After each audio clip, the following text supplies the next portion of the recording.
Vous allez dire que les parents dont les enfants sont placés sont de mauvais parents. On a ici un texte qui propose de prendre certaines prestations familiales à des parents dont les enfants sont placés pour les donner à l'aide sociale à l'enfance, l'ASE.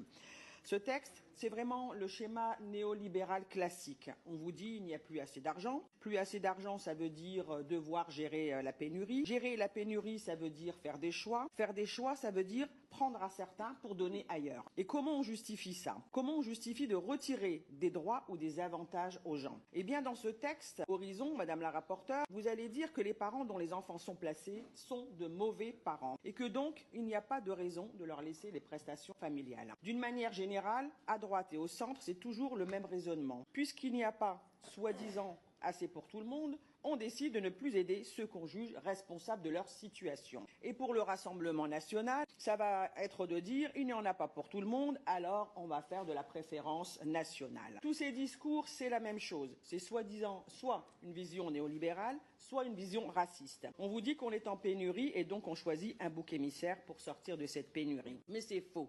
Notre société a largement les moyens d'assurer les besoins de base à tout le monde. C'est simplement une question d'organisation, de hiérarchie et de priorité. Par exemple, le groupe Horizon nous soumet ce texte au moment où le gouvernement abandonne son projet de loi qui devait refonder le modèle de la protection de l'enfance.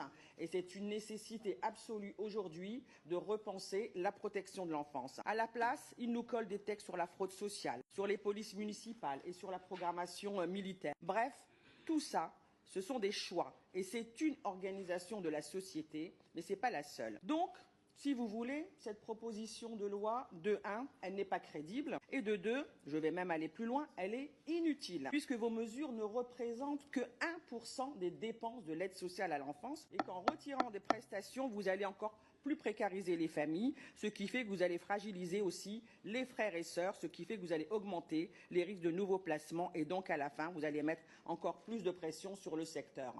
Vous imaginez que nous allons voter contre cette proposition de loi.